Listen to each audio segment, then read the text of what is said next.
What's going on, guys? It's Gendo here, and I'd like to welcome you back to another edition of my Hexagon Challenge. Yes, this time it's actually going to be the Hexagon. I'm not going to stop at 5, I'm going to go for all 6.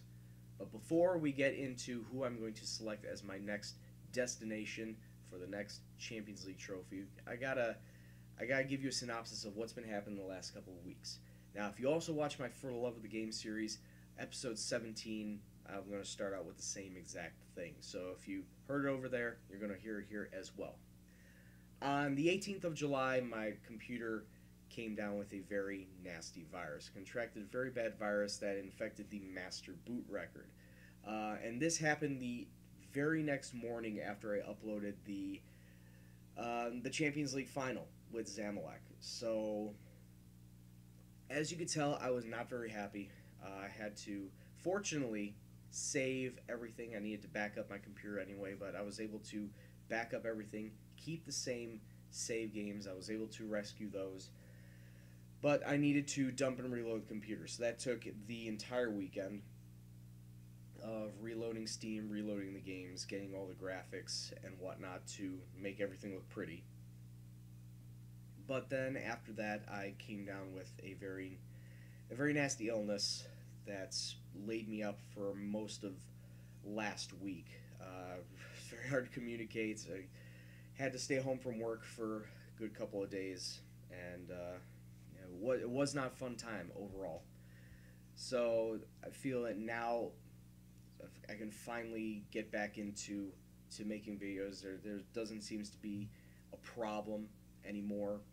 Like I can actually come out and talk without coughing every minute or sneezing.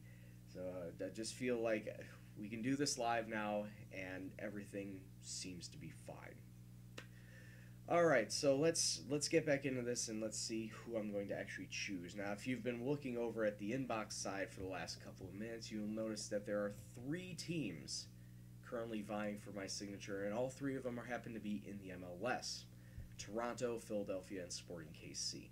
Sporting KC is the only team that's in the Western Conference, and the Western Conference in the MLS is significantly harder because they have teams like Real Salt Lake, they have the LA Galaxy, Seattle, Portland Timbers.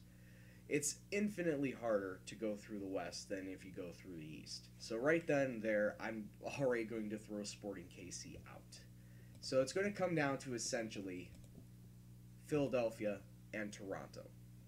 Now, just taking a look at Philadelphia's squad size, Philadelphia has 20 players, and up and down, good mix of youth, good mix of actual squad positions. When you take a look at Toronto, Toronto only has 17 players on their roster. There are several players over 30 compared to Philadelphia, who had, I believe, only 2. And Philadelphia had a lot of youth players, whereas Toronto, it's more top-heavy in terms of older players. Taking a look at their squad list in general, they got a good, diverse mix of defenders, midfielders, and strikers. I think only like 2 proper strikers up there, whereas Philly, a lot more diverse. But then you take a look at payroll and transfer budgets. This is where things get really, really skewed and make me start to lean towards one team more than the other. Philadelphia has a payroll of $2.9 million. Toronto, on the other hand, $10.25 million. They have a lot more money to play with, and to be quite honest with you, with how much space that's left on the side and that high payroll, I can attract a bunch of players in the offseason, if not make a couple trades here and there to bring in bigger names and to help fill out this roster and help us compete for next season. I don't think I can do that with Philly. I don't think my philosophies will work with Philly, especially with a lot of young players. And I just feel that with the wide, not transfer market, with the wide free agent market that's out there, and with how much money I can play with Toronto, I feel I have more than enough to capably bring in big name players to help out this roster. So, with that being said, I am going to decide to take my talents up to north of the border and actually play in my home league for once. Because I rarely play MLS when it comes to FM, but now I'm finally going to give it the chance it deserves, as now I'm taking over for Toronto. And as you can see, they already were in the, it says NACL, but it's the CONCACAF Champions League. Unfortunately, they did not make it out of their group. They were in with Pachuca and Tornados. They were level on points with Pachuca, but unfortunately, goal difference was not in their favor. So it would have been nice to have them out and in the quarterfinals taking them over. That would have been nice, but was not meant to be. So I'll be spending at least a year here at Toronto if a better offer doesn't come along. But I feel that they have the squad that we can get back into the Champions League for next season. Actually, it helps us out. Being in Toronto, we don't have to be in the top 3 or 4 of the Supporter Shield, because since we are a Canadian team, we can qualify through the Canadian Championship. And the Canadian Championship is made up of, I believe it's 4 or 5 Canadian teams that are in the MLS and the NASL. That would be the Vancouver Whitecaps, Montreal Impact, of course Toronto FC, and FC Edmonton, who are in the NASL, and the Ottawa Fury, who are a very new team. I think they just moved up to the NASL. I believe they were USL for quite a while. No, I guess not. But yeah, Ottawa Fury. Those are the 5 teams. Oh, it must have been FC Edmonton I was thinking of then. But yeah, those are the 5 teams, and of course Ottawa and FC Edmonton should be easy walkovers before you get into the semifinal.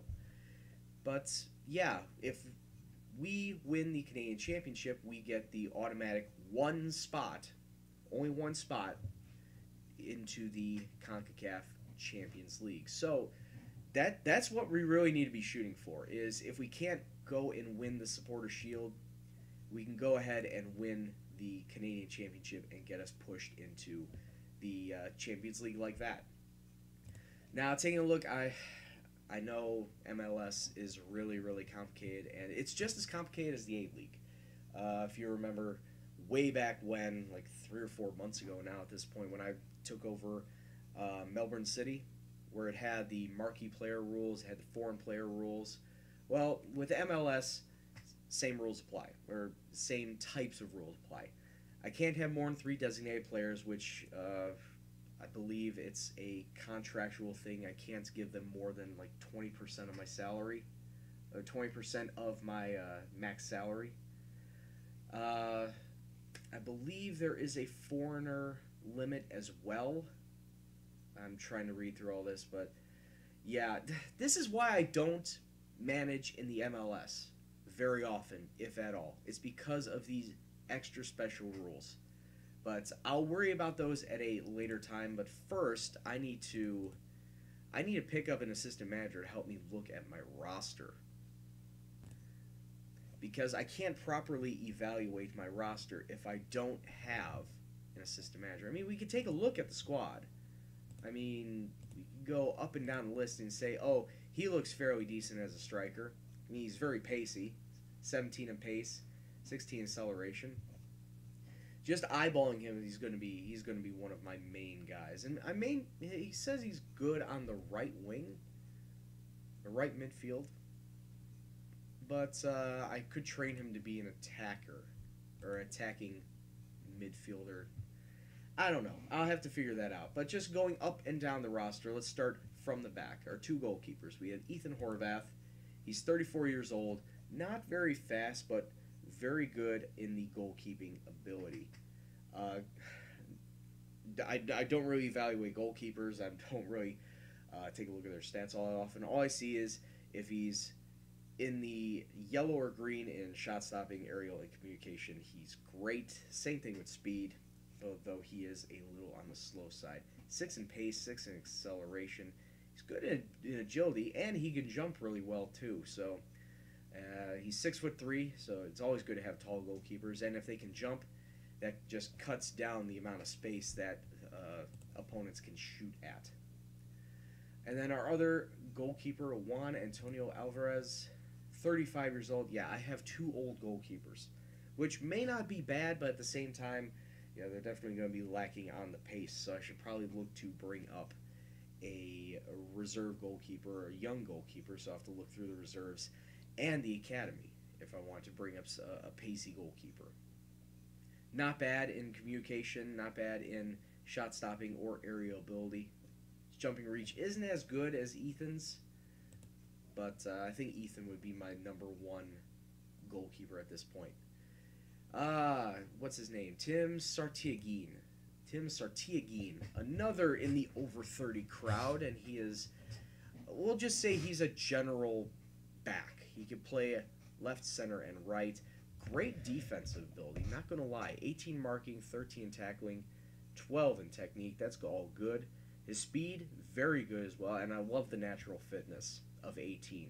That means coupled with the 14 stamina means he's probably going to play in every game, which is good. Because looking at his ability, looking at his stats, I'm going to need him in every game.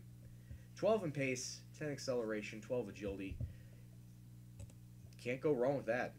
I'm looking forward to working with him and hoping that he will be a huge asset to this team going forward. Joe Minagawa Webster. Joe Minagawa Webster is 23 years old, and yeah, I'm not liking what I'm seeing. He's good in the pace, though. I will give him that. 13 pace, 15 acceleration, 14 agility. Needs a little bit more work in the technique side, though I do like his 16 tackling and 12 marking. If he can work on his technique a bit and be a better defender.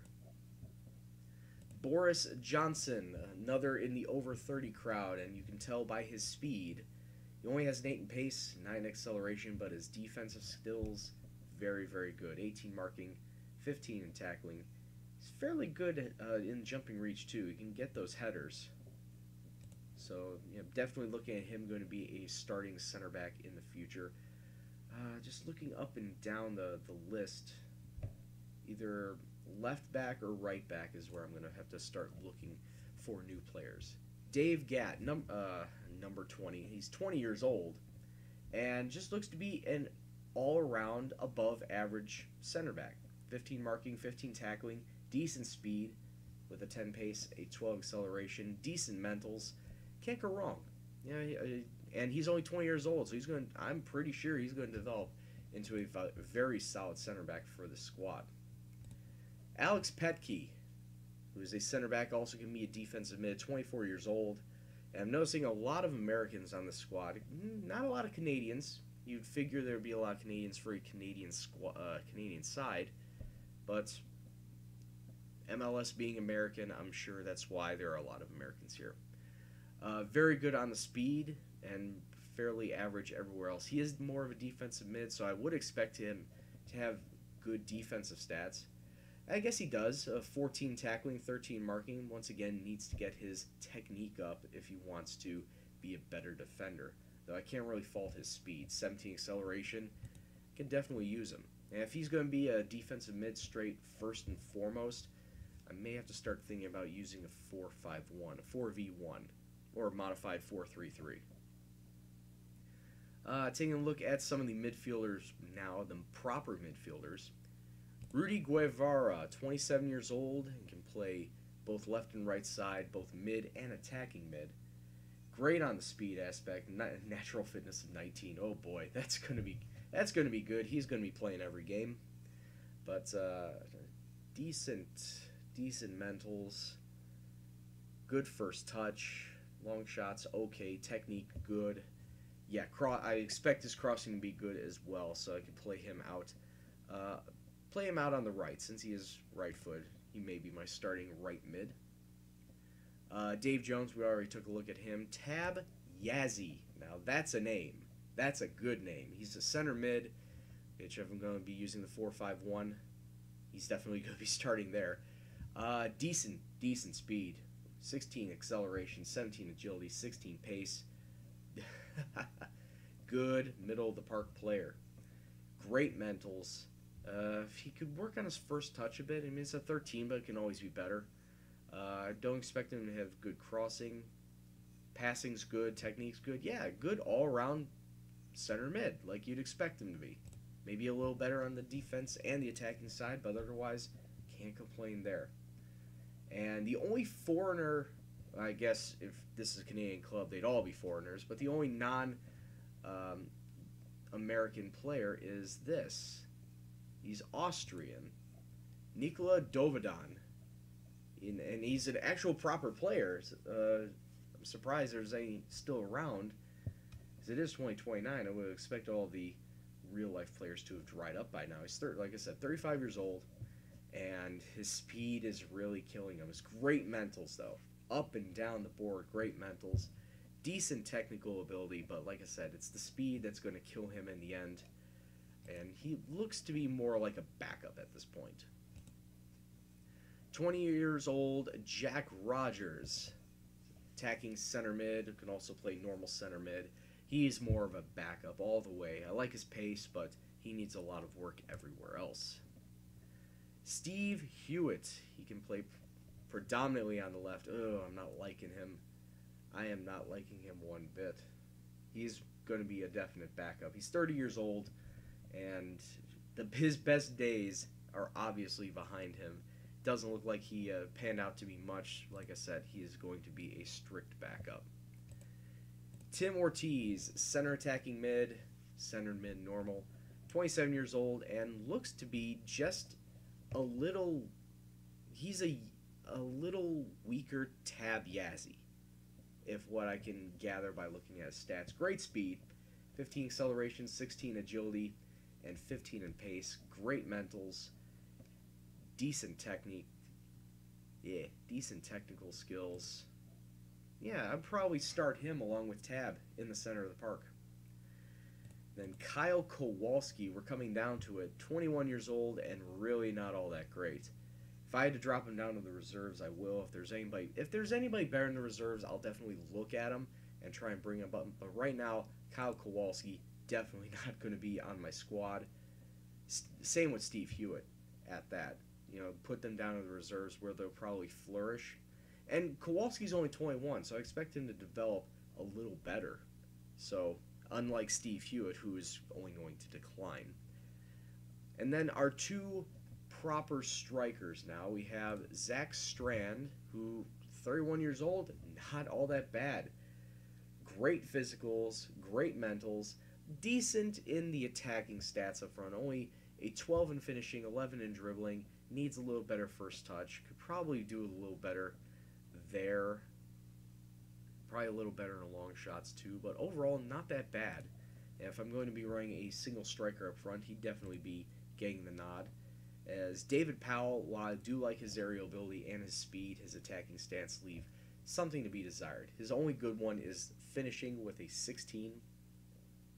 And like I said, his jumping reach combined with his heading is what's giving him his aerial almost at the top of the green. The 17 heading and a 13 jumping reach. So not bad. Not a bad squad overall. Definitely could use with some improvement. I'll look towards the academy and the reserves first before I dip into the transfer market.